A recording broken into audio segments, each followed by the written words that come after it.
Y aquí también otro elemento más que es interesante, y con esto cerramos para la presentación, que tiene que ver con algo que en esto es tangencial, con la idea de que se da en algunas ciencias, que es, algunos llaman el género de la divulgación, ¿no? Y, por ejemplo, enmarco en este formato a un Piketty en historia, a un Daniel Zeta, que ha empezado esta carrera, ¿no? En filosofía, Adrián Paenza en matemática, Diego López en biología. Y yo creo que a la geografía no encuentro a alguien, está buscando los POSOC, que lo hemos visto en pandemia, hablando sobre temas ambientales, y yo creo que a la geografía le falta algo de eso, ¿no? Entonces, bueno, yo creo que el gran invitado que tenemos hoy nos puede llegar a aportar algún elemento de decir, bueno, ¿cómo podemos desde la geografía general también trabajar en ese lado? Entonces, bueno, voy a arrancar antes de darle lugar a la presentación, le damos la bienvenida. Realmente una pregunta que yo le hice en su momento cuando fui a mi estado, que me gusta el género de divulgación, creo que es muy importante incluso para empoderar a las sociedades y demás.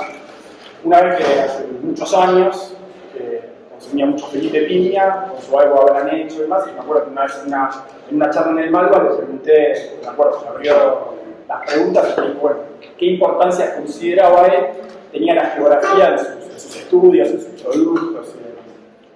Entonces, voy a aprovechar para darme el gusto también de una persona a la cual debo decir que mucho antes de esto, sobre esta actividad que increíblemente generó a Juan desde el marco de la introducción, contactándose con él, que tiene que ver, ¿no?, con sus libros, sus desarrollos.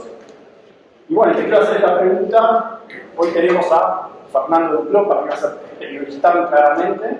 Bueno, ¿qué importancia consideras vos, por ahí desde tu perspectiva, del secundario, como muchos nos han marcado, incluso para llegar hasta acá, que ha tenido la geografía? Pero bueno, antes que nada, le damos un aplauso a Fernando Duclos.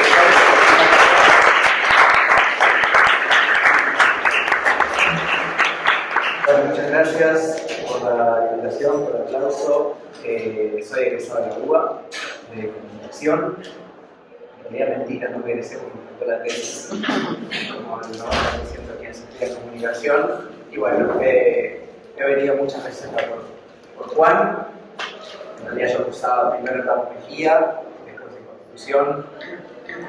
Pero bueno, sí, soy un orgulloso transitante de la UBA y de la universidad pública en general, así que toda vez que puedo venir a colaborar, a sumarme en alguna actividad, suelo llamarme. La geografía del secundario, tiene que ver, me recuerdo del secundario, que nunca están asociados a las clases, siempre tipo, la chica que te gustaba. Pero me acuerdo que me gustaba, que la pasaba bien, me gustaban particularmente las clases justamente que me abrían un poco el mundo, ¿no? Y por ejemplo, cuando hablamos de hidrografía y de hablar del Nilo, del Amazonas, del Tigris, del Éufrates, del río Amarillo, de los grandes ríos del mundo, me gustaba, me acuerdo también lo poco que vimos, porque siempre es una óptica mucho más las capitales de los países, los ríos, las montañas, no sé qué. Cuando hacíamos geografía humana, me gustaba también.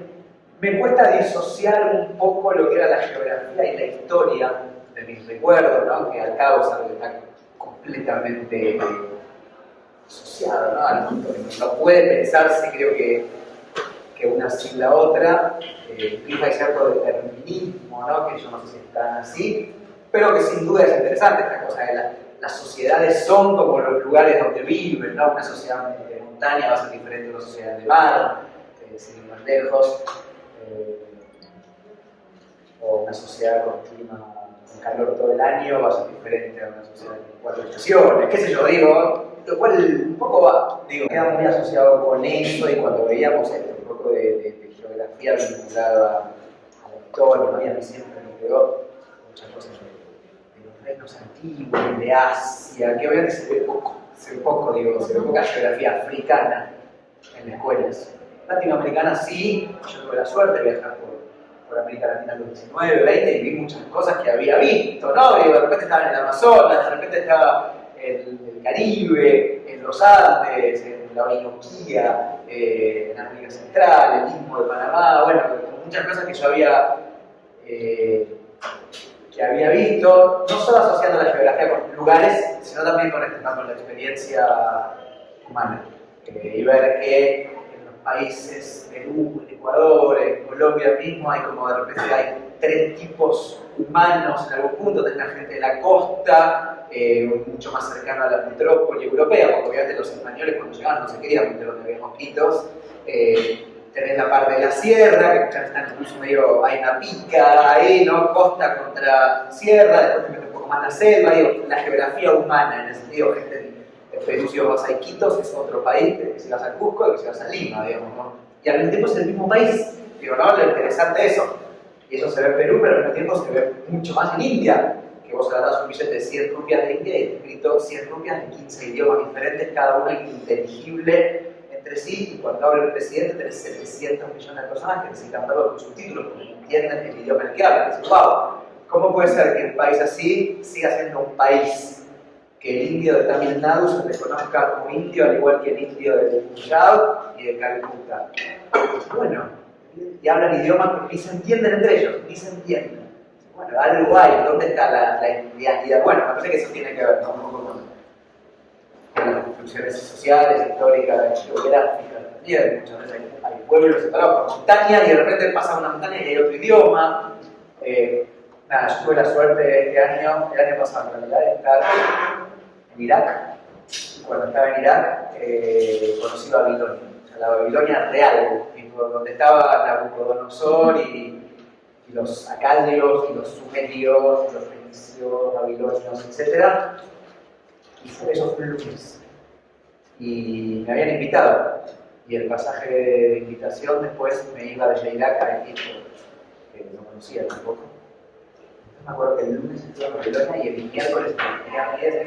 Bueno, listo. O sea, me metí en el libro de historia del secundario. O sea, en 2 días hice cuarto año. O sea, es que bueno, evidentemente sí me marcó. Te diría que una mezcla de historia y geografía, ¿no? Esta cosa. Y al mismo tiempo, esto cuando estás en Egipto, que es el Nilo, es una cuestión más meramente geográfica y la cuenca del Nilo, pero al mismo tiempo los egipcios se desarrollaron como gran sociedad en sus intentos de domesticar el Nilo. Entonces, bueno, es imposible no pensar en la historia también.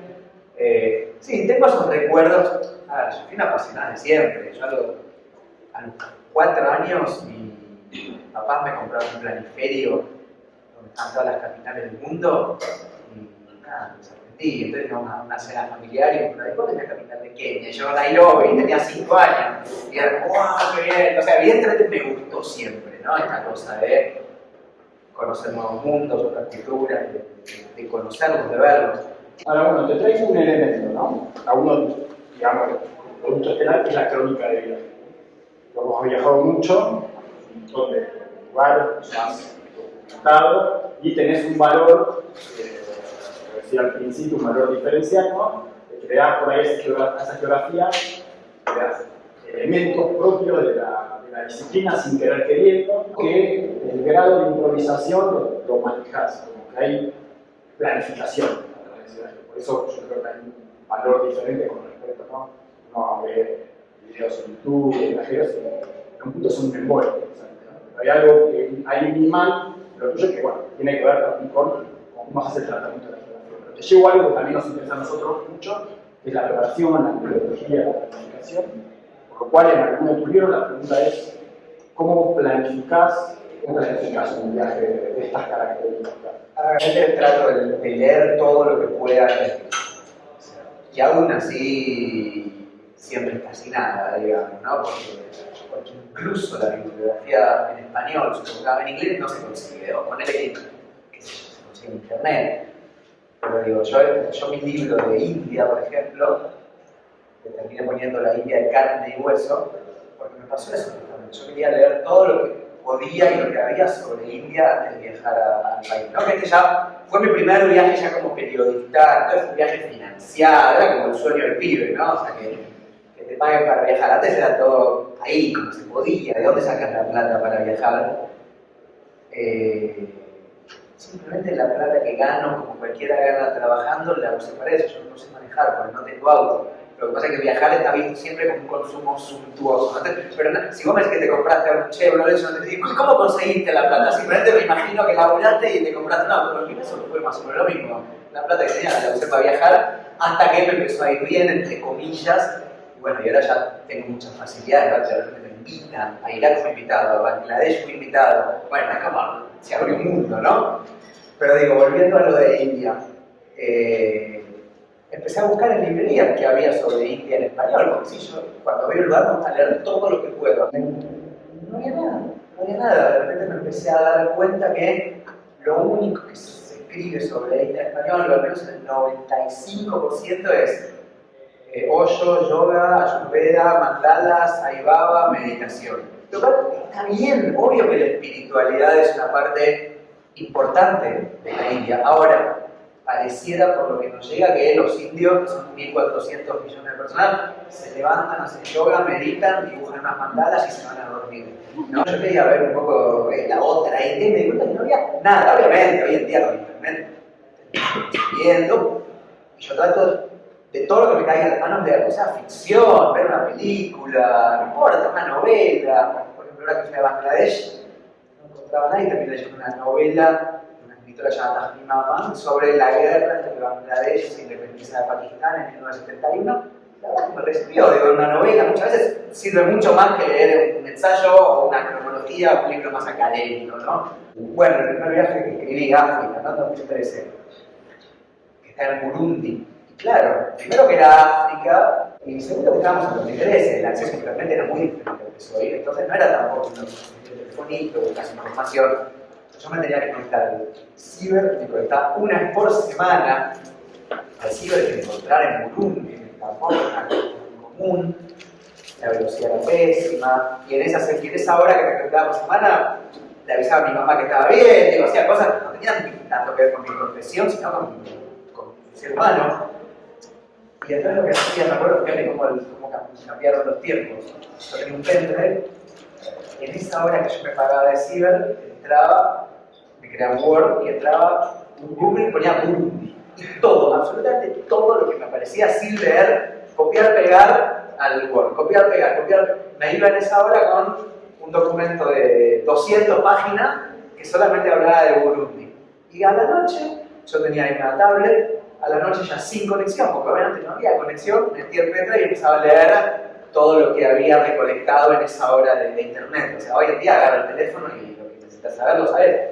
Pero bueno, siempre tuve esta cosa de leer mucho antes de viajar. Pude nacer en Medio Oriente, Periodistán, un poco me lanzó la facilidad, entre comillas. Casi una coronación de todo lo que me empecé a apasionar por el Khan, el Imperio Mongol, el Imperio Persa, el Imperio Otomano, ruso y todo el corazón del mundo real, ¿no? Siempre digo como una anécdota que si alguna vez me habrán escuchado en algún programa, la suelo repetir mucho, si alguien la sabe no me la queme, siempre pregunto cuál fue el mayor aporte arquitectónico del Imperio Persa. Entonces claro, la gente se imagina el Imperio Persa, grandes cúpulas abovedadas con arcos, mosaicos, no sé qué. Es algo tan simple como la persiana, que si uno se pone a pensar, claro, persiana, viene de Persia, sin embargo, a veces estamos tan seteados para no mirar para ese lado que ni lo vamos a pensar, que nunca se nos ocurrió que persiana simplemente que viene de Persia, o Damasco porque viene de la capital de Siria, o turquesa porque viene de Turquía. Ahí hay mucho en la comida, mucho, y no nos damos cuenta tampoco. Por ejemplo, la mandarina que viene de China, es obvio, mandarín. Y eso es porque, claro, porque los portugueses encontraron una naranja que se podía comer. Hasta ese entonces los cítricos eran agrios, como los que bajaban en los árboles, y lo trajeron de China. La naranja mandarina, solamente que los transpuso desde China hasta Portugal, el cítrico se consumía. Entonces necesitaron un lugar donde aclimatarla en el medio del viaje, o mejor dicho, plantarla y que pudiera traerse de más cerca, y necesitaban un lugar que hiciera calor, como la China subtropical, en el sur. Entonces encontraron una ciudad de Marruecos, Tánger, por eso en inglés se dice tangerina. Fíjate que la misma fruta denota dos orígenes diferentes de acuerdo al idioma en el cual la decís. Digo, nuestro idioma está lleno de ese tipo de marcas, digamos. En persa, petróleo es naft, O sea, es como muy evidente. Pasa que no nos damos cuenta.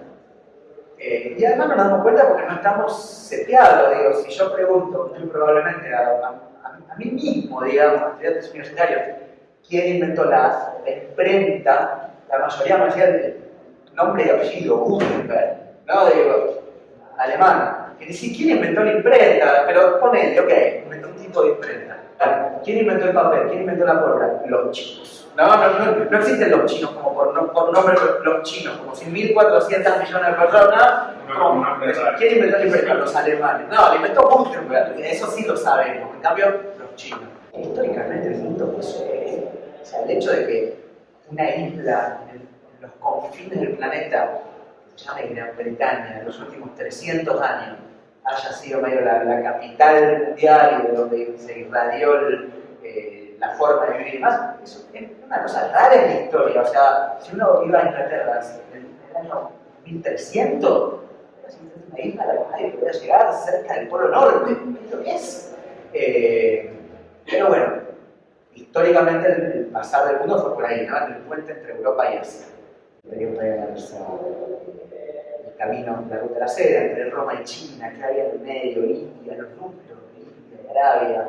Pero bueno, me empecé a dar cuenta que la zona me interesaba mucho, empecé a leer, y casi que el viaje terminó siendo una coronación de la lectura, es decir, al revés, ni siquiera leí para viajar, sino que viajé por lo que había leído. Se dieron otras condiciones materiales, logísticas, personales, etc. Pero poco fue eso.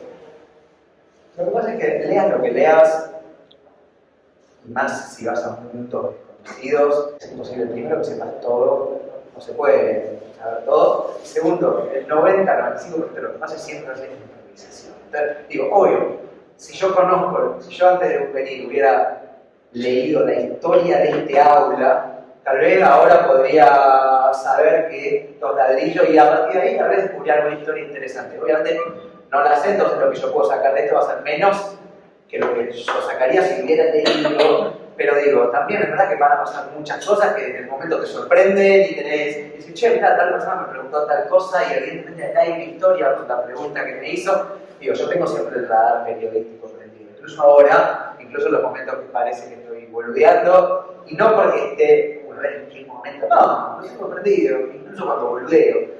Realmente creo como periodista también que uno tiene que leer y prepararse. También es verdad que no podés, lo digo, en los viajes también te sorprenden con cosas, bueno, no pude leer uno, ya está, vas y listo, siempre hay una mezcla de los dos, obviamente. Es decir, ponele que yo mañana me entero que voy a Bangladesh, bueno, listo, como sé esas cosas que voy a leer sobre Bangladesh. Mañana me tengo que entrevistar a Manu Ginóbili y bueno, listo, voy a leer sobre la vida de Manu. Eso es como algo, yo sé que tengo que saber, tengo que preparar. Y después está la preparación, sin ningún motivo utilitario, para llenar la mochila, para ser más culto, para leer. Digo, cuando yo leía sobre el Imperio Persa, estaba pensando en que el día me gustaba, lo leía, aprendía, me enteraba cosas, y de repente terminó siendo que fui a Irán y todo lo que había leído me sirvió, ¿no? Digo, hay cosas que no las estudiamos, pero hay otras cosas, lo lindo también de saber, de prepararse, de leer, porque sí, pero... Fernando, se habrán dado cuenta que no lo conocen, recorrió todos los rincones del planeta, incluso los rincones que creo que nosotros como geógrafos nos interpelan porque poco y nada sabemos de estos lugares. Cierto también es que hoy por hoy creo que a nivel social estamos en un contexto donde el viaje, hablando mal y pronto, casi se ha vuelto un tipo de vida. Ya se discuten los patrones de, bueno, ¿qué hago? ¿Formo una familia, me compro la casa, me compro el auto o me dedico a viajar? Y el hashtag Wanderland y viajé por acá y viajé por allá y viví el hoy y viajar es como que está muy en boga. Así todo pasa esto. Vos has recorrido lugares que nos resultan muy desconocidos en el siglo XXI con internet con máxima velocidad y todo, y así todo no sabemos nada de muchos países. Un poco entonces la pregunta es esta, ¿por qué el interés por estos lugares? Y también creo que rescatar un poco la mirada que vos tenés sobre ellos. Es muy fácil, hay muchos lugares comunes, hay mucho prejuicio sobre muchos de estos lugares, decir, bueno, África, que todos países que mueren de hambre, Medio Oriente, terrorismo, bombas. Desenredar todo ese ovillo nos cuesta, incluso nosotros podríamos decir, somos una carrera, geografía que se supondría hace estos objetos de estudio, nos formamos estudiando estas cosas y así todos son muy ajenos. También quiero aclarar que un poco el objetivo de la charla esta no es, bueno, mañana viajen todos y si no viajan, porque eso genera más ansiedad y Fernando ha estado en lugares que son de muy difícil acceso y donde hay que tener como muchas coincidencias de cosas que se convienen para que se den esos viajes y pareciera que si a uno no se le da, bueno, se frustra y no se le da nada. La idea es en todo caso tener otra mirada sobre estos lugares. Cómo consumimos esa información que nos llega a cuentagotas de estos lugares. Ahora charla 2 o 3 ejemplos que he escuchado en estos días. Se presenta en Colombia, preparo que es la primera vicepresidenta mujer y afrodescendiente, preparó una gira de Estado por 3 países de la África Soft, vamos a decir. Y ha tenido ha generado una protesta, una reacción de los sectores más conservadores de Colombia, diciendo que es inútil que ir a un país donde no se podía esperar absolutamente nada. Otro más pintoresco, si se quiere, Messi, ídolo mundial, hace una visita a Arabia Saudita y eso despierta la ira del dueño de su club francés, que es Qatarí. Entonces ahí hay un trasfondo de por qué Arabia Saudita y Qatar, qué están diciendo y por qué repercute en un jugador de fútbol argentino. Primero que todo, déjame decir, yo soy bastante enemigo de esta cosa del Wanderlust, viajar. Todo el mundo puede, porque mentira, no todo el mundo puede. Yo puedo, además de que soy hombre, hay gente que no puede ni siquiera pensar en esa idea, y no hay que ser África para eso, digo. Cuando yo dije que soy hombre, no es por el hecho de que las mujeres no puedan viajar, de hecho conocí un montón de mujeres viajando solas, incluso en Afganistán, pero obviamente que tiene otras ventajas. Eso no se puede negar, digamos, y pienso, me toca vivir la vida de una forma diferente, por lo mismo que, porque soy blanco, por lo mismo, por lo que soy heterosexual, digo, yo volví a trabajar y trabajé en la tele. Volví a viajar, digo, y tuve 1 año y medio mi propio programa en la tele. Si a mí me hubieran faltado estos 4 dientes, probablemente por más viajes que hubiera hecho y más hilos de Twitter, no hubiera estado en la tele. O sea, hay cosas que son así y lamentablemente son así. Soy muy enemigo de esta cosa. Animate a viajar, fíjate rutina. Además, parece que el viajero está pensando todo el tiempo, bueno, me voy a conectar con mi interior. Mentira, estás pensando que te duele la espalda, que tenés hambre, que dónde lavar la media. Es así, la verdad es así. Pero bueno, no importa. Ahora, volviendo al enfoque. A ver, es obvio que el mundo está atravesado por 1000 lógicas y que además cada vez está más y más interconectado. Yo creo siempre también que una parte de la masividad que despertó en redes sociales, lo que yo hice, tiene que ver con un país que consciente o inconscientemente gira cada vez más hacia Asia, porque el mundo gira cada vez más hacia Asia. Primero o segundo sociocomercial, argentino es China, depende del mes, es Brasil o China. El cuarto es India, un país del cual casi no sabemos nada y es el cuarto socio comercial. O sea, hay solamente 3 países en el mundo, China, Brasil y Estados Unidos, a los que les vendemos y nos venden más que India. Cuarto India. Quinto Vietnam. O sea, no es Chile, no es Alemania, es Vietnam. Creo que el séptimo es Indonesia. O sea, es evidente, por algo se abrió una embajada en Bangladesh, es evidente que el mundo está cambiando hacia ahí. Mira, hace 20 años Cristiano Ronaldo nunca jamás podría jugar en la Liga de Arabia Saudita. Hoy nos parece raro, pero juega, tal vez en 20 años ya sea lo normal, no sé. Entonces es evidente que el mundo está cambiando hacia esos lados, es evidente, está clarísimo. Y bueno, yo medio que me inscribí en esa lógica sin quererlo, sin buscarlo, me interesaba el tema y fui, pero bueno, también puede ser que el hecho de que me interesara el tema significa, me interesaba porque ya estoy cruzado por ciertas lógicas, ¿no? No existe por fuera de su mundo.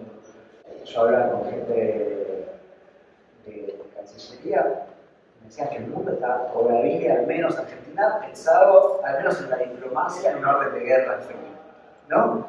Entonces, antes era muy importante tener, no sé, en los 80, embajada en Dinamarca, en Bulgaria y en Austria. Me decían, ahora no es tampoco que las vamos a sacar porque hay cosas que tardan. Pero a nosotros como argentinos nos sirve mucho más una embajada en India, en Indonesia, en Filipinas, mercados de 200 millones de habitantes, que una embajada en Bulgaria. ¿Qué podemos hacer en Bulgaria? La verdad es esa, digamos, con mi mayor respeto. Pero digo, pero todavía el mundo está muy pensado en esto, ¿no? Europa, o sea, uno empieza a ver que a ver, es la periferia, digamos, o lo que durante mucho tiempo fue la periferia. Sí, es cierto que son lugares muy diferentes desde el punto. Claro, lo que yo siempre digo es, no son lugares iguales a nosotros o que piensan igual que nosotros, solamente que, bueno, los indios comen más picante, les gusta más el cricket que el fútbol, miran otro tipo de cine, Bollywood, no sé, se visten con sari en vez de, o rezan tantas veces por día. No, son gente con categorías de pensamiento diferentes. O sea, el 80% de ella es hinduista. Según el hinduismo, vos tenés una vida que la llevas como podés, digamos, y según lo que haces te queda un karma, ¿no? Una palabra que nosotros más o menos tomamos.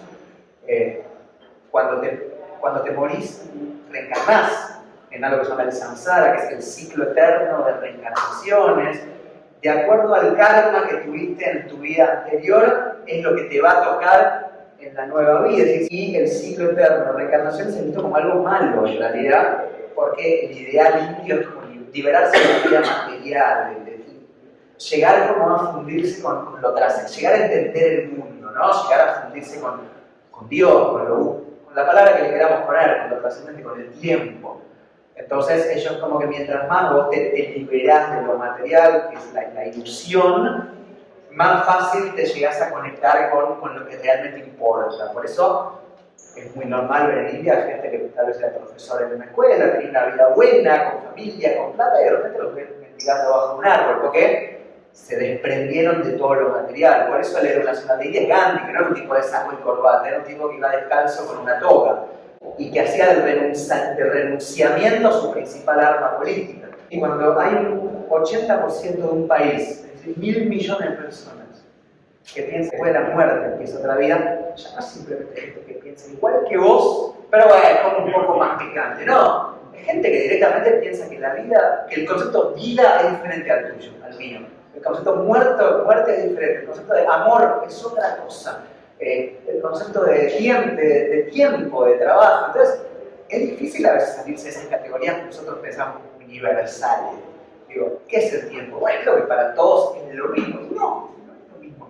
Los mayas tenían un calendario que era circular, es decir, pensaban que el tiempo era una eterna opción. Nuestro calendario es un calendario que pasás la hoja y la arrancás y la tirás, digamos. Evidentemente tenemos otra concepción del tiempo a la que tenían los mayas. Y todos nosotros pensaríamos, bueno, el tiempo es para todos el mismo. No. En India tampoco es el mismo, porque te morís y vuelve a empezar. Entonces, en ese sentido, viajar por estas culturas tan diferentes te obliga a salirte de esas categorías gigantes, digamos. Y es difícil, obvio que es difícil, porque te obliga a veces a ponerte en abogado del diablo de ciertas cosas que vos no entendés o no te gustan, y no por eso las tenés que terminar justificando. Tampoco se trata de justificar todo porque son otras culturas, pero mínimamente tratar de entender las razones, lo que hay detrás. No es que un día un flaco en Afganistán se levantó de mal humor y dijo, bueno, que las mujeres se tapen. Hay un montón de razones profundas y mínimamente si vos querés cambiarla, que es otro debate, ¿no?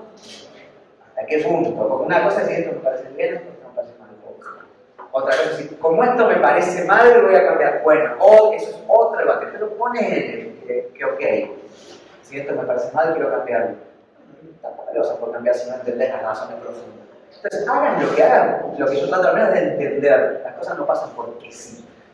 A mí no me gustan las castas en India, me parecen feas, digamos. No aceptaría vivir en un sistema con castas. Aunque, tampoco, no. Hay que ordenar una sociedad de 1.400 millones de personas, Tipo, ok, sí, no me gustan las castas, pero no estamos hablando de los 35, 40 de Argentina, estamos hablando de 1.400 millones. Bueno, encontrar esta forma, que a mí no me gusta. Pero digo, imagínate una movilidad social permanente de todos con todos en un país de 1.400 millones, no es fácil. O qué sé yo, o el matrimonio arreglado. Digo, yo no aceptaría en mi condición de argentina, occidental, etcétera, que mi mamá me diga con quién me tengo que casar. Ahora, cuando vos entendés que para nosotros occidentales, en nuestra concepción de la vida, el matrimonio es la unión entre dos individuos, cuando vos pensás que en otras culturas el matrimonio es la unión imagínate, 2 familias.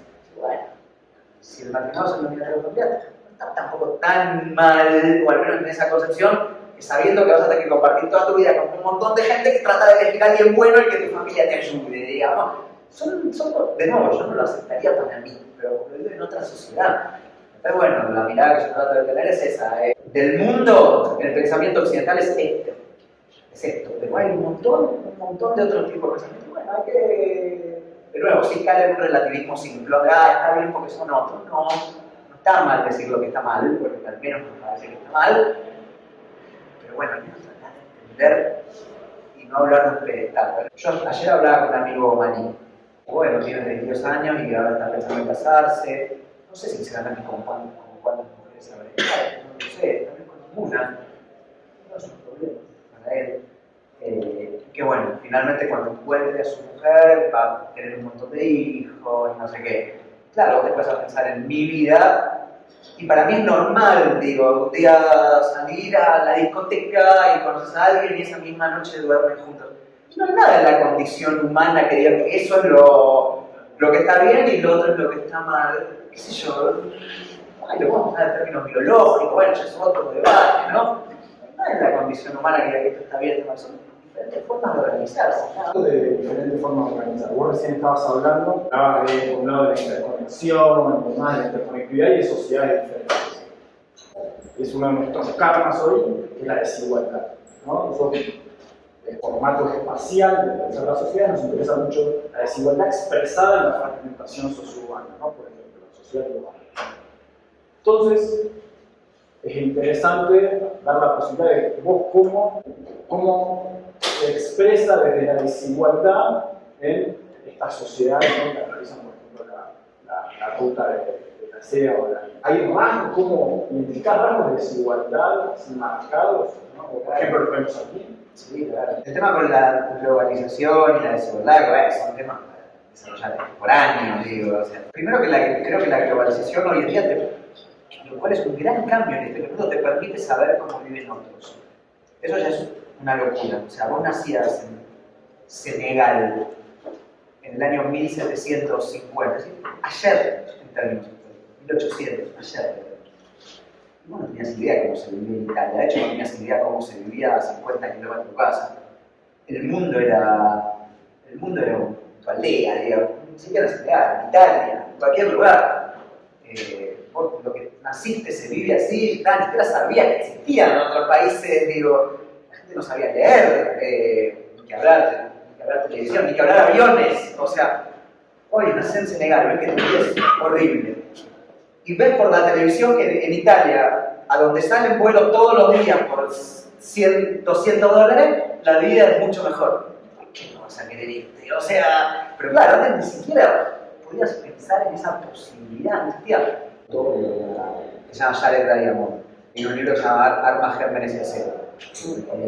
Las sociedades comparadas, el tipo se va a Papúa Nueva Guinea, que todavía tiene un montón de sociedades medio aisladas, porque están en las montañas, etc. Y entonces el tipo empieza a analizar, ¿no? Cómo es el modo de vida tribal, o cómo era, porque cada vez queda menos, y cómo es el modo de vida urbano, qué sé yo, moderno, etc. Algo que a todos nos parece completamente normal. Por ejemplo, yo hoy estoy sentado acá y conozco a 50 personas que en mi vida había visto, jamás. Y de hecho, cuando salga me voy a cruzar con 200 personas más, y a cualquiera le puede pasar. Y en tantos seres humanos nuevos estamos habituados a eso. No pienso que ninguno de ellos me va a matar, digamos. Ahora, imagínate, la gente que vive en un pueblito de Papúa Nueva Guinea, rodeado por montañas, ¿qué pasa cuando de repente aparece en el lugar alguien a quien nadie conoce? Es una locura. Probablemente se venga la guerra o algo está pasando, digo, la capacidad del ser humano de habituarse a ver personas que no conoce y no creer que lo van a matar, es algo relativamente nuevo en la historia, nuevo. O sea, vos vivías en un pueblito de Italia en 1700 y de repente te caían 50 personas en guerra. O sea, guerra, o algo diferente. Entonces yo creo que la globalización, primero que todo, y la tecnología permite ver y ser consciente de la desigualdad. Si uno analiza a cuántas personas conocían si yo hubiera nacido en Italia en el 1850, en un pueblito de Italia, probablemente en el transcurso de mi vida hubiera conocido a 1000 personas. Hoy conoces a 1000 personas ahora, un rato. O sea, salgo y ya hay 1000 personas en la calle. Entonces, bueno, la globalización primero que... Y la tecnología no te permite ser consciente de la desigualdad, que hay lugares que se vive mucho mejor que otros, y además la posibilidad de ir. Digo, que antes no se podía, incluso si vos lo hubieras sabido antes, ¿cómo vas? Hoy salgo de acá, me voy a Ezeiza y en 15 horas estoy en Australia, no tiene sentido. O sea, primero eso da mucha más chance de... Además, viste, el capitalismo propone la libre circulación de todo, excepto de personas. Y los productos que entren todos ahora, un senegalés que entre a Italia, no. Bueno. Y después está el fenómeno súper interesante de muchísima gente mira Netflix y compartimos ciertos códigos, no sé, la casa de papel, qué sé yo. Es evidente que existen. Tenemos mucha información. Si yo quiero saber hoy cómo van a salir las elecciones en Turquía, me meto sobre Turquía. Digo, en el sentido obvio que existe y obvio que el mundo se uniformiza en ciertos métodos. Digo, a veces la gente cree que uno vas a África y están las tribus con taparrados. Lo mismo que acá, digo, vos a Nairobi es una capital, como cualquier otra, evidentemente más pobre o con menos infraestructura. Pero va la gente por la calle mirando sus teléfonos, subiendo su cuenta de Instagram. No es que uno llegue a estar los leones, es lo mismo. Entonces, evidentemente eso existe. Obvio, hay una global, hay un mundo que se asemeja y hay ciertos códigos que un montón de gente comparte. Pero al mismo tiempo lo que está pasando es que la globalización estimula los nacionalismos, ¿no? Como todo es lo mismo, entonces vos te querés diferenciar en lo tuyo y acentúas más tu carácter de argentino. Y bueno, después se ve en la política esto. Sí, qué lindo la globalización, pero que no vengan más turcos a Hungría, ¿no? Que no queremos más inmigrantes en Italia, que no vengan más bolivianos a Argentina, porque somos argentinos. Bueno, se ve en la expresión política. Al mismo tiempo que el mundo está cada vez más interconectado, nacen cada vez más expresiones de refugiarte en lo tuyo. El Brexit, ¿no? De protegerte ante esta cosa de que nos invaden los pakistaníes, los musulmanes, ahora de Huller. Y el tipo imagina un futuro en donde en el 2000, ni siquiera imagina el 2050, imagina el 2025, Francia va a ser un país musulmán. En realidad, la Sorbona de mujeres tapada, bueno, imagina eso. O terrible, ¿no? Pero bueno, hoy en día en Europa, en muchas ciudades se está prohibiendo el niqab, que es el pelo que te deja los ojos. Entonces, en Europa no había más que en Europa todo el mundo se puede vestir como quiere. No, bueno, pero el niqab no, porque ya de por sí implica si ninguna mujer elige usarlo. Y si sí elige, bueno, digo, ¿quién sos vos para decir, digamos, lo que hay? Hay un montón de cosas ahí, es súper complicado y complejo. Y se ve mucho más en la selección de fútbol. Vos ves la selección de Alemania en los 80, eran todos rubios. En la selección alemana hoy, el rubio es una rareza. Hay un hijo de albaneses, 2 de caboverdianos, 3 de turcos, 2 de africanos, y Müller, Kroos y Neuer. Es evidente que está cambiando y ante eso el mundo, bueno, un presidente de un país, ¿qué es lo que hace? Ya no sé. Digo, probablemente el poder de decisión de un presidente en los 70 era mucho mayor que un presidente hoy, que viene, no sé, una empresa que no sabes en qué país está, y unos fondos que no sabes de qué país vienen, y digo, ¿quién tiene más poder hoy? ¿El presidente de Nigeria o el presidente de Google? Hago un paréntesis aquí para los chicos y las chicas, cuando lean que están el párrafo, que es clave en la tradición que es Miguel de la Plage, ¿no? Que el concepto de género, ¿no? Bueno, a veces a nosotros nos cuesta mucho interconectar ideas. Yo creo que leer a periodistar, a mí me pasó eso. Me acuerdo que estoy como viendo cómo trabajás el modo de vida, ¿no? Desde esa perspectiva espacial. Creo que acá hay un aporte muy interesante para eso. Y vos en tus libros, consta, lo leído, uno de los puntos que más te interesa es hablar con estudiantes universitarios. Entonces, por ahí profundizando un poquito, no sé cómo es, ¿qué dirías que hay o si hay o no hay diferencia entre los chicos que estudian en la Universidad de la India, por ejemplo, a ellos? A mí me gusta hablar siempre de los estudiantes universitarios, pero además también no me queda mucha alternativa en el sentido, a mí me gustaría también hablar con los pastores o con los agricultores, pero finalmente no saben inglés, digo, yo tengo siempre un montón de limitaciones. Entonces, bueno, al final uno siempre termina medio que hablando con los parecidos a uno, los que saben inglés, los que no tienen problemas con ser un extranjero, los que viven en una ciudad. Si fuera por mí, yo hablaría con todos. Pero bueno, al final uno siempre se termina acercando a los que son parecidos a uno, ¿no? Que es una limitación.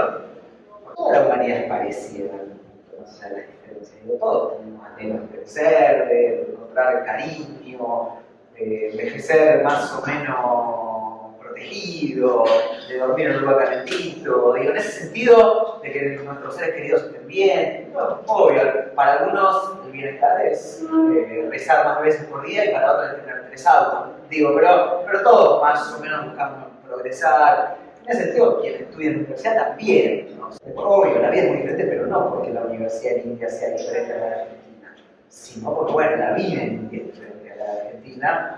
Entonces, no sé, acá en la universidad tendríamos un cupo para castas, que no es muy diferente a la que hay en Brasil, las cotas que se llaman, los cupos para estudiantes negros y indígenas.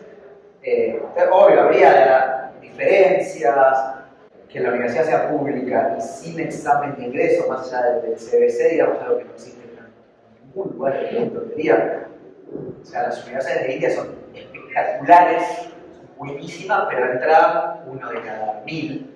¿Quién maneja las grandes empresas del mundo? Son todos gente que estudió en la India y se fue a la diáspora a Estados Unidos, a Canadá, a la cabeza.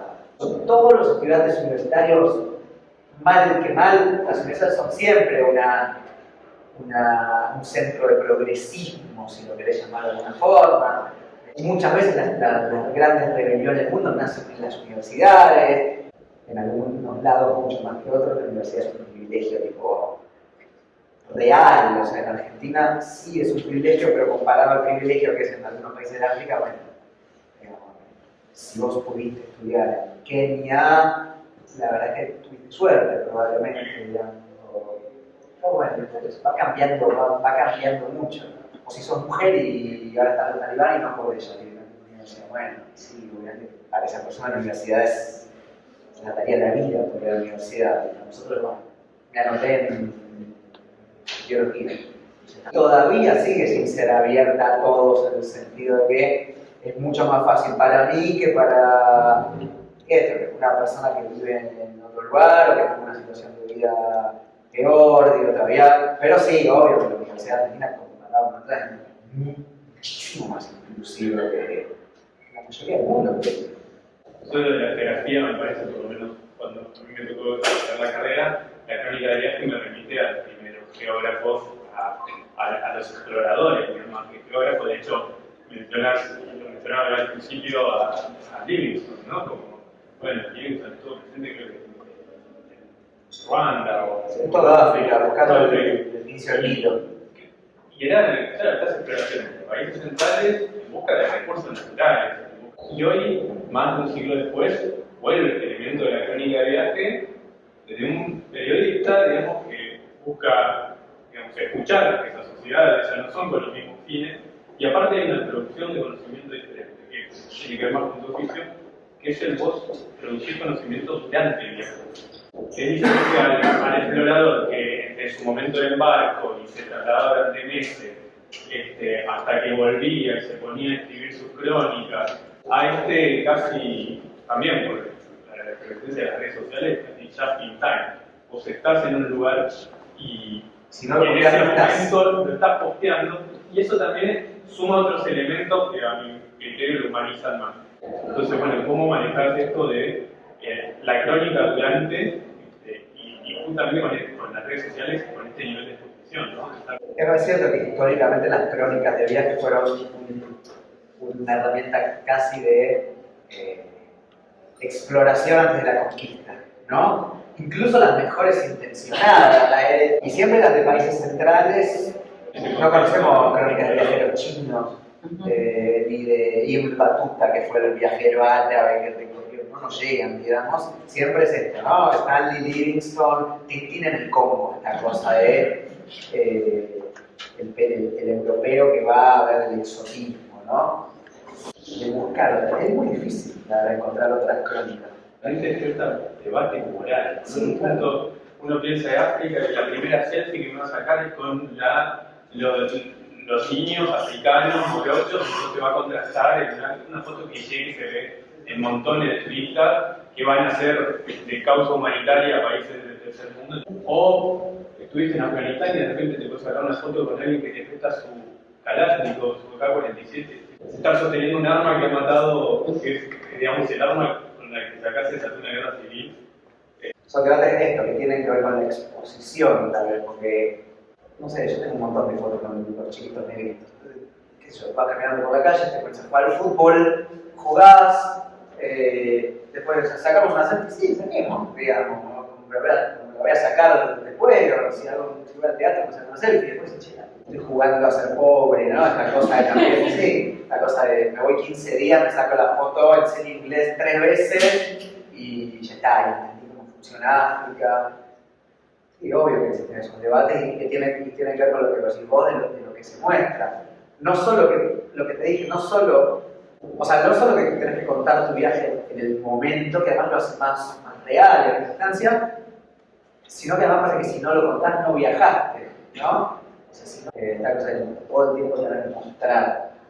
Ojo, yo lo digo porque también lo hago, no que estoy en un pedestal, no, estoy fuera de la sociedad. Mentira, vivo esto incluso, que cuesta entender la dinámica de la globalización y los nacionalismos porque estamos inmersos y hay un montón de cambios que suceden que no nos damos cuenta que suceden. Uno de ellos son las redes sociales, no sé muy bien qué consecuencia van a tener para la humanidad, simplemente ahí las usamos y de repente nos parece normal darle a la gente lo que estamos haciendo en nuestras vidas, y hace 30 años no era lo normal. O sea, ¿en qué momento de querer, no solo lo normal, sino que lo queremos hacer?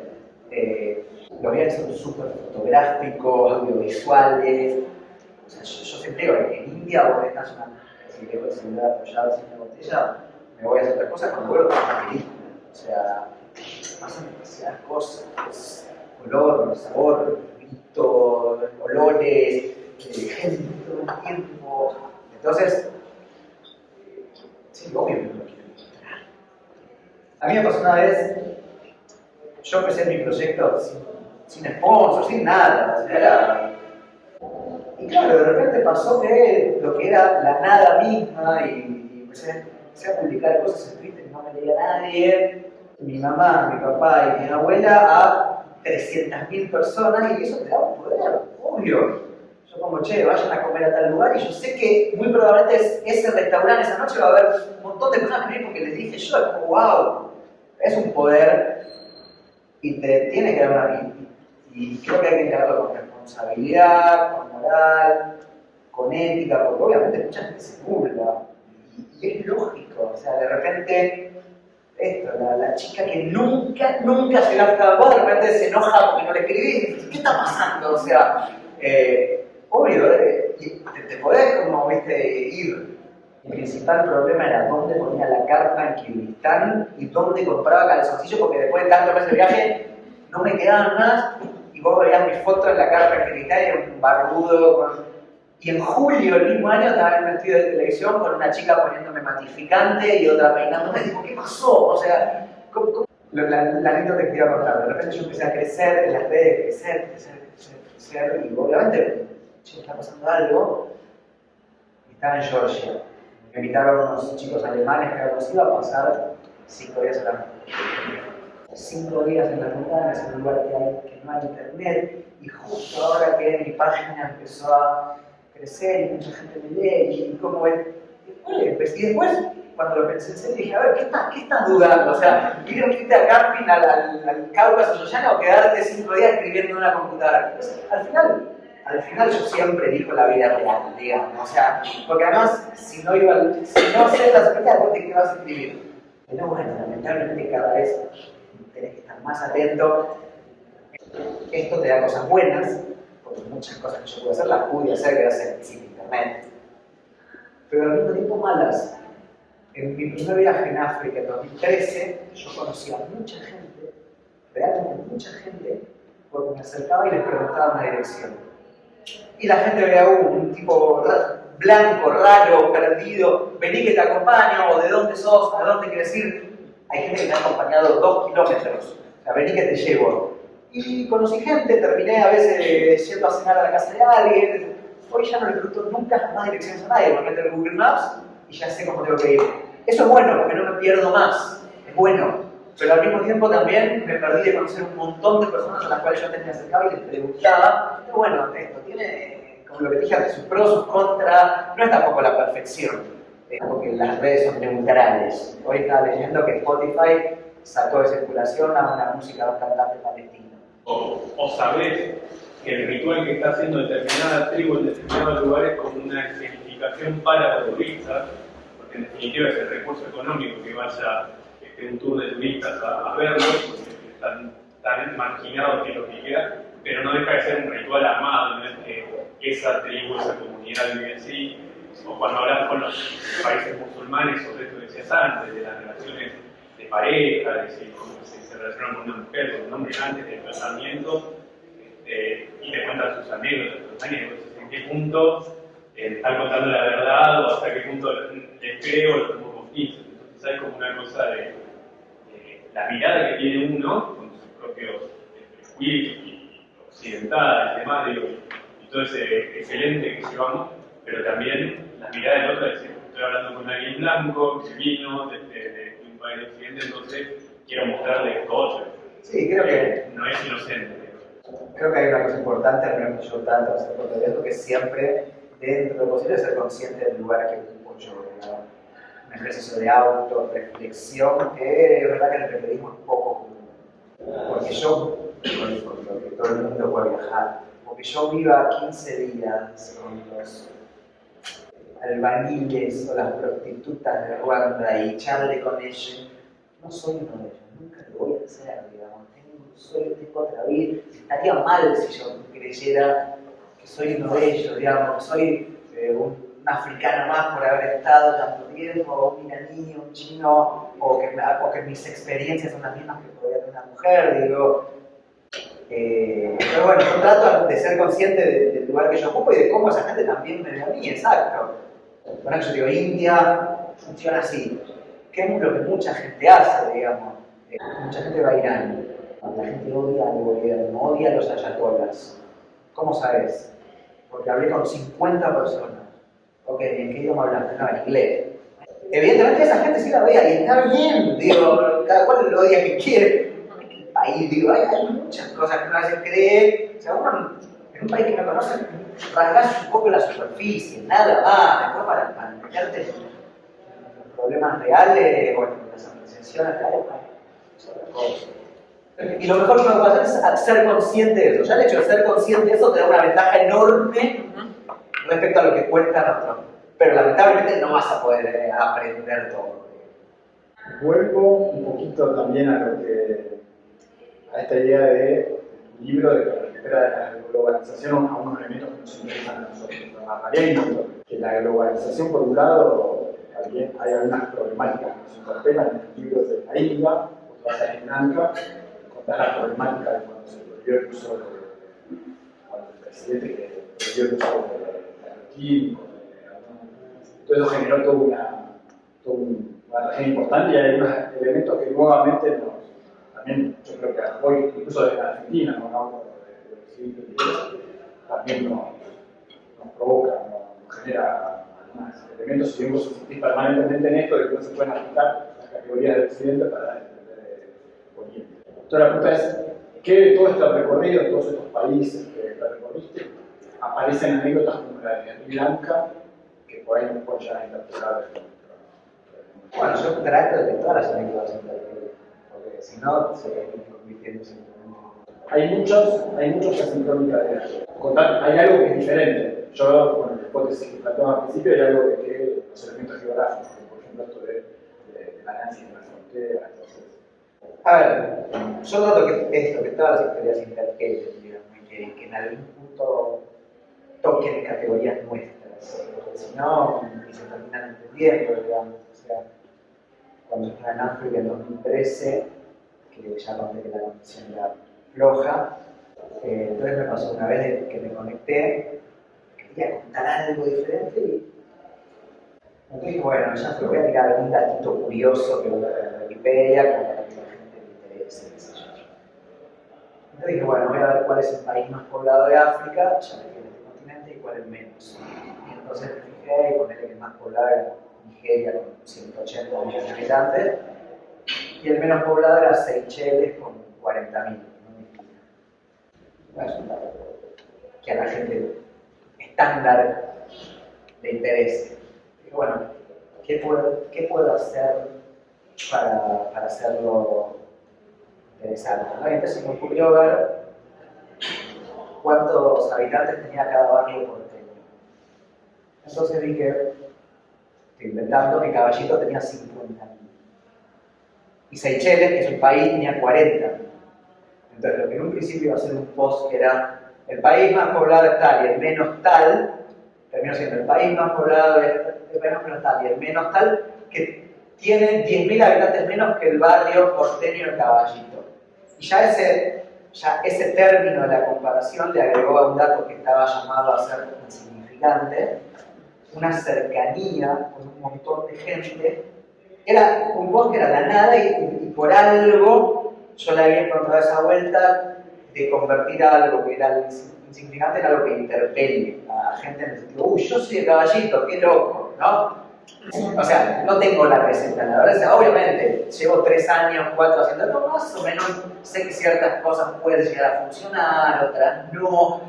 Lo que yo siempre trato es que las historias tan lejanas, por eso que son tan lejanas, se nos conviertan en cercanas, más no sea en el sentido de en mi caso es diferente, qué sé yo. La estrategia del gobierno turco en los últimos 15 años para ganar más poder en el mundo y para transmitir los valores del país a otras sociedades, que por eso Erdogan dice que probablemente no le va a interesar a un auditorio muy grande, más que las personas que realmente le interesa la geopolítica internacional.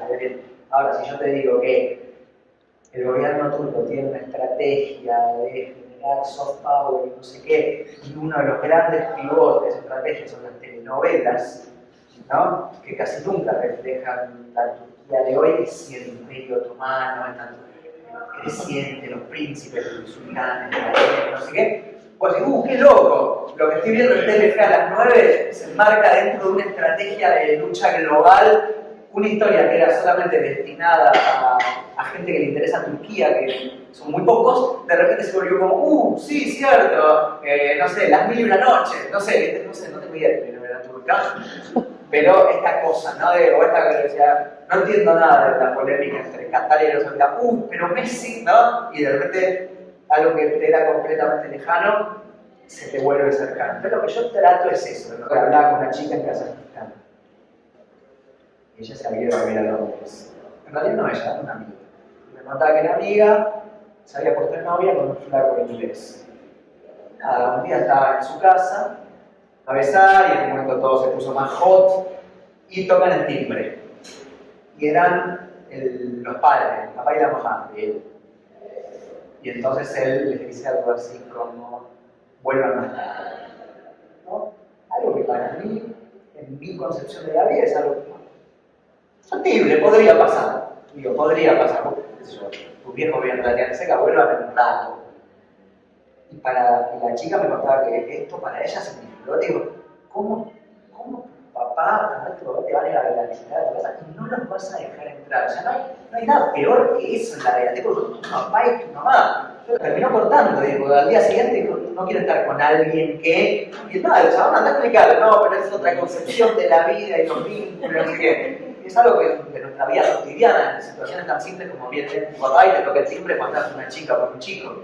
Pero bueno, ya ahí se ve como esta cosa de otros mundos diferentes, ¿no? Entonces, escuchando el concepto de frontera, también hay algo de dónde pones la lupa o la linterna y echas el foco en cuestiones que quizás por alguna crónica de época podrían pensar son interpretadas.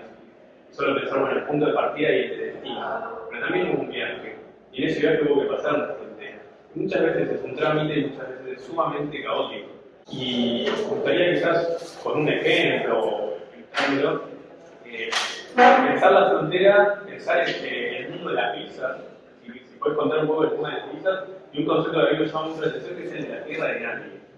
Cuando, no sé si todos lo saben, voy a tratar de explicarlo en mis términos, pero normal sería que se llene el pasaporte a la salida del país y en el país entrante, entrar a la salida de un país, atravesar las fronteras, donde va a haber una oficina del otro lado que nos va a recibir y va a sellar, a registrar la entrada.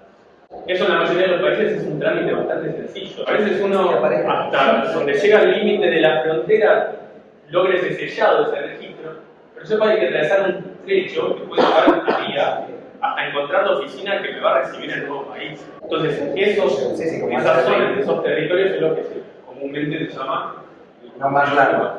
No más nada, tierra de nadie. ¿Qué pasa si me pasa algo ahí? Siendo que yo como ciudadano ya declaré haber abandonado un país y todavía no declaré haber ingresado a otro.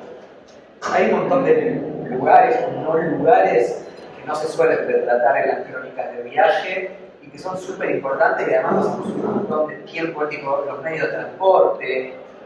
Bueno, el tema de la frontera es como toda creación humana.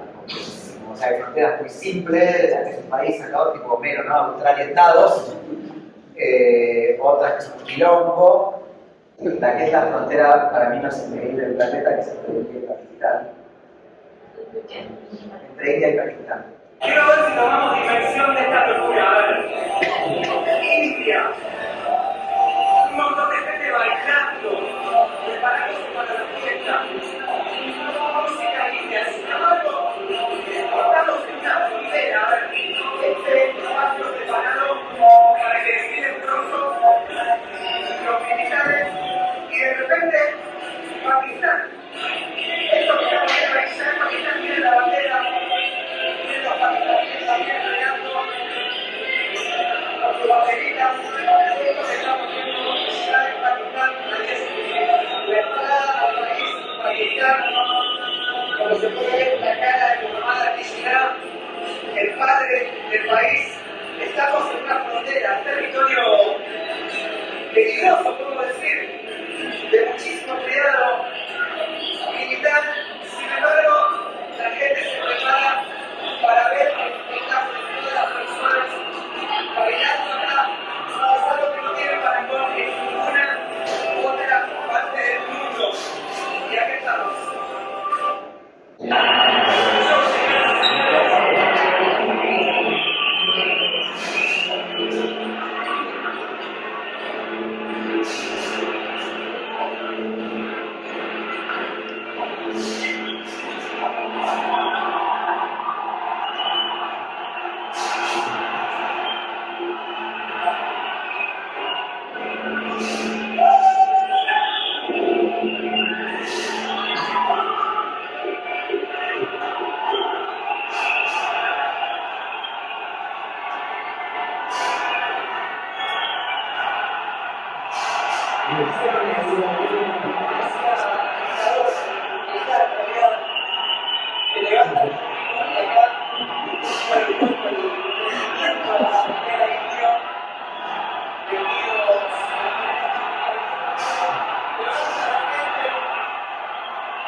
Bueno, nada, las fronteras son operaciones tan complejas que suceden cosas como estas entre India y Pakistán, que durante mucho tiempo fueron el mismo país. Cuando se separaron, cuando se independizaron de Gran Bretaña, al mismo tiempo la independencia fue muy festejada porque se independizaron, pero al mismo tiempo muy trágica porque se dividieron. Entonces quedó India un país a grandes rasgos de hinduistas, Pakistán un país de musulmanes. India y Pakistán tuvieron 4 guerras en el siglo XX entre ellos. Incluso hay una zona que se llama Cachemira, que es todavía muy problemática hasta hoy. Y hay una frontera, que es la frontera del Wagah Border, que es una frontera en su momento muy tremenda, con mucha muerte y demás, porque la partición fue trágica entre India y Pakistán. Y desde hace un tiempo, 1986 creo, como una forma de camaradería entre países, mostrando que está todo bien, camaradería militar, pero al mismo tiempo también mostrándole al otro el poderío y exaltando el nacionalismo, esta cosa de el indio con la banderita india gritando, y el pakistaní también, cada tarde mostrándose. Se decidió que se iba a hacer gratuito un show en la frontera, y el show es básicamente 1 hora de danzas marciales en los cuales desfilan así todo muy rocambolescamente los ejércitos de cada país, mostrándole al otro ejército lo poderosísimos que son, mientras la gente grita India, India, India, al otro lado grita Pakistán, Pakistán, y al mismo tiempo es una frontera, o sea, hay gente que se llama por pasaporte, es una frontera. Y bueno, es un show también, es un show, y termina el espectáculo, esa valla que en el medio se abre, y finalmente, es como el haka, ¿viste? Están haciendo el haka, y hasta que se abre la puerta, y como un símbolo de camaradería y de que somos países hermanos, más allá de que nos mostramos nuestras armas, al final se dan la mano el soldado indio con el pakistaní, todo el mundo aplaude, ¿verdad? Se cierra otra vez la frontera hasta el espectáculo del día siguiente. Lo muestro en el sentido de lo compleja, de lo complejo que es el mundo y la frontera, digamos. Bueno, ese justo soy yo en 2013, caminando en una no man's land. Es decir, el no man's land o las tierras de nadie son un término histórico que tuvo muchos usos, que en su momento se empezó a usar en el siglo XX con carácter bélico. Las guerras había, la Primera Guerra Mundial, estaban los soldados de un país acá, en una trinchera, los de otro en otra, en el medio era algo que no era de nadie y donde había cadáveres tirados, y entonces, bueno, era el no man's land, ¿no? Esta tierra de nadie. Bueno, pues el término pasó del uso bélico al uso más geográfico, diplomático, no sé cómo decirlo. Y hay otras que por cuestiones geográficas o lo que sea, sellas un pasaporte y hasta que entras al país nuevo hay un puente o algunos kilómetros de auto, o en el caso de algunos países como China y Tayikistán hay horas y horas y horas de andar por la montaña, por cuestiones, qué sé yo, geográficas, del mundo, no sé. Y eso, pasé por tengo mil anécdotas, pero en esta, yo estaba en Mozambique, quería entrar a Malawi y había como unos 2 kilómetros de caminata así en el medio. Mientras me sacaban estas fotos, iba pensando, chiquito, ¿no? Estás en un lugar que, si me infarto acá, ¿quién se ocupa de mi ataúd, digamos? ¿No? O sea, estoy en un lugar que no, ya salí a un país, pero no entré a otro. Y pasó que llegué a la frontera con Malawi y no me dejaron entrar. Porque yo había cometido un error en mi visa. Yo había leído que Malawi daba visa con arrival, o sea, en el momento para todos, solamente que esas guías de viaje están siempre escritas para turistas del país del primer mundo.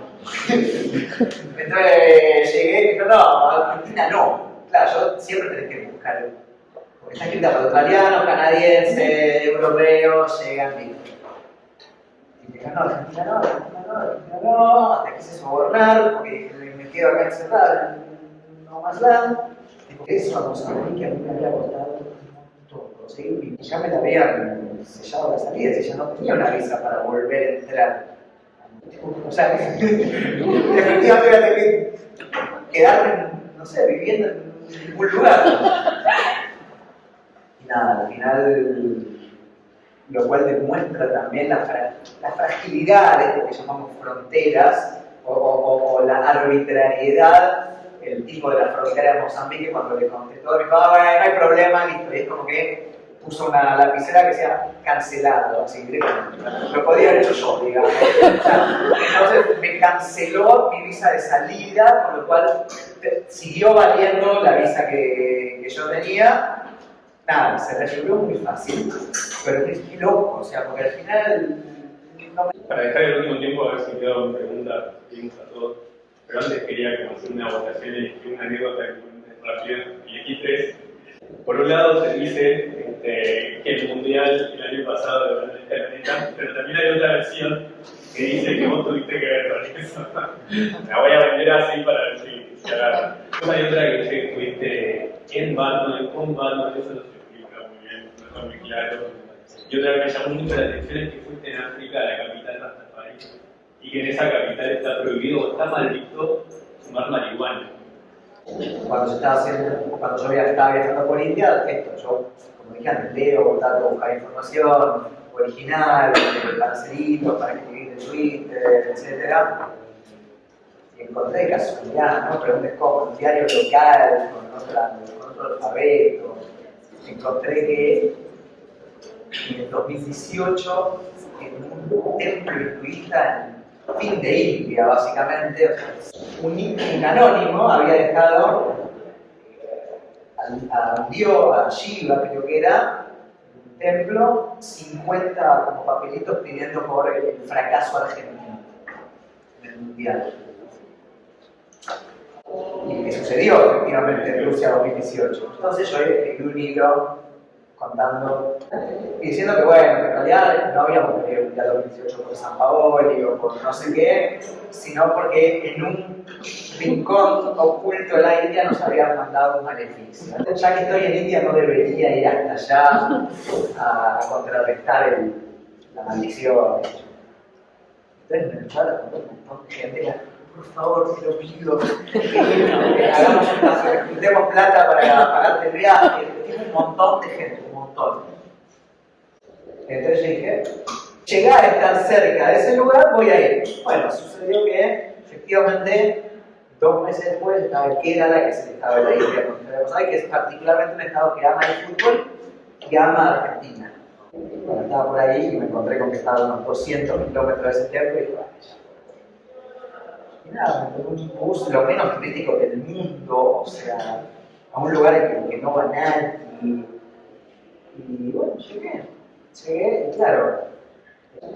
Pero bueno, nada, yo me di cuenta mientras caminaba a este lugar muy recóndito que yo no sabía cómo se hace una ofrenda hinduista. La verdad es esta, nunca lo había hecho. Había un negocio. Y bueno, voy a comprar algo de comida, porque yo había visto que siempre la gente deja fruta, ollas de arroz, deja los negocios. Voy a flores, voy a comprar algo para dejar y claro, llegué y el kiosco lo único que vendía tipo era Coca-Cola, papa frita, nada, dejar el paquete de papa frita. O sea, al final los dioses hinduistas se lo van a terminar tomando mal y al final va a ser peor. Claro, yo voy a escribir en un papel así como el otro había escrito 50, pero yo voy a escribir uno, pero voy a escribir posta, o sea, creyendo, con todo mi desconocimiento hinduista, voy a escribir, hola, mi nombre es Fernando, vine del culo del mundo hasta este tiempo para hacer este pedido. Yo que considero que va a ser, tipo que ya eso va a demostrar que realmente me lo tomo en serio, que no se necesita nada más que eso. El templo estaba cerrado, pero había unos santuarios que estaban afuera. Yo ahí pensando, ay, no, si Argentina está cerrada, si a Argentina le va mal, yo sé que no pude hacer la promesa como se debía, no pude romperla. Entonces, bueno, nada, obviamente en el momento no lo dije. Dejé el papel en un santuario que estaba afuera, y mientras lo dejé, tipo, me reconcentré, cerré los ojos tipo 10 minutos y hice fuerza, o sea, entonces yo siento, obviamente yo después conté la historia, y entonces diciendo, bueno, soy el responsable, no fui el beneficio, etc. Y un montón de gente me agradeció. Esa fue esa una. Lo de Batman no tiene, es mucho más rápido. En Turquía hay una ciudad llamada Batman, en la parte del este de Turquía, Kurdistán, que ahora no está en guerra, pero históricamente es una zona muy complicada, muy complicada. El 30% de Turquía son kurdos, yo soy turco, no. O sea, eso no me insultes, te dicen, soy kurdo.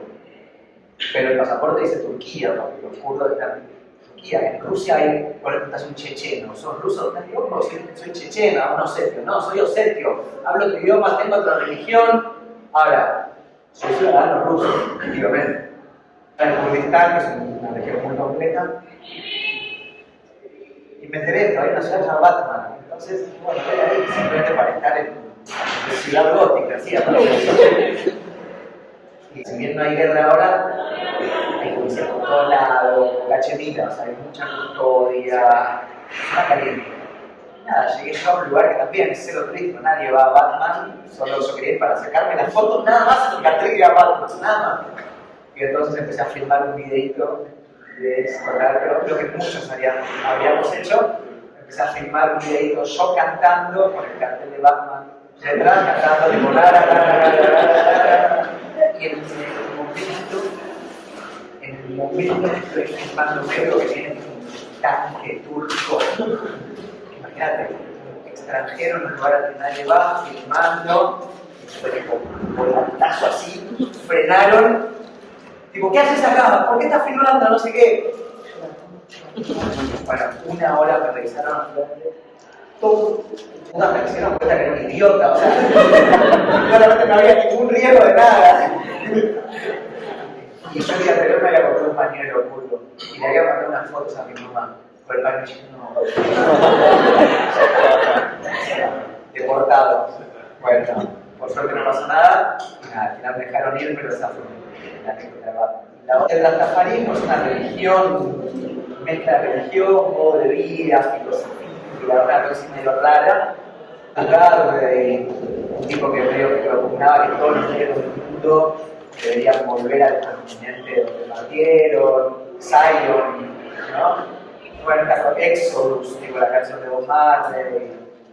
Más allá de la religión, encontrar algo más anclado en la realidad y empezaron a adorar a Haile Selassie, que era todavía y ahora, que era el rey, el emperador de Etiopía en ese momento. Pero bueno, estos tipos empezaron a ver como que Haile Selassie de Etiopía era no solo el presidente, sino el Mesías. Haile Selassie termina yendo de visita oficial a Jamaica, lo cual lo que hablábamos de Francia Márquez yendo a África. Era una visita sin ningún tipo de connotación económica o de comercio. De Etiopía y Jamaica no hacían nada. Pero al mismo tiempo, digo siempre yo que fue la visita más importante de un presidente a otro país en la historia, porque hubo un montón de visitas importantes. Ahora, que un presidente considerado Dios vaya al país que lo consideran Dios, no pasó nunca. Pero bueno, fue Haile Selassie a Jamaica, de los 70, entre todos los jamaiquinos que salieron como locos a ver la caravana donde venía el emperador que estaba Bob Marley, que era un jovencito de 19 años, en fin, nada. Y entonces el agradecimiento, Haile Selassie dice, bueno, voy a hacer uno de tierra, voy a ceder una de mis propiedades para que todo aquel que quiera venir, efectivamente, a ver Etiopía, la tierra prometida, bla, bla, bla, venga. Entonces mucha gente del Caribe se fue a vivir a este lugar que se llama Yayamane. Es el pueblito rasta de Etiopía, vamos a caminar por la calle y ver todo. Rastas que llegan hasta allá, nada de la peluquería que hacen de los trenes. No, rastas profesionales. Lo increíble es que en Etiopía, efectivamente, igual la marihuana es algo legal. No es algo legal. La marihuana no es algo legal. No es que como este pueblo, no, la marihuana no es algo legal y ya. Pero no es legal y de hecho la ley de Etiopía es, no sé, como delito de cárcel, bueno, ya no sé cómo es la ley ahora. Pero sí, bueno, igual leías a un tipo caño, pero así, más unas rastas así, gorro y que hablaban de ya y bueno, ya hablé. Bueno, efectivamente ocurrió la tragedia. Quedamos sin tiempo, muchas preguntas, la verdad me da culpa que no quedamos sin espacio para hacer preguntas, pero sí, no sin antes. La verdad es un grupo que haya vino de onda por ustedes, acá no todavía mínimamente le hace un aplauso. No.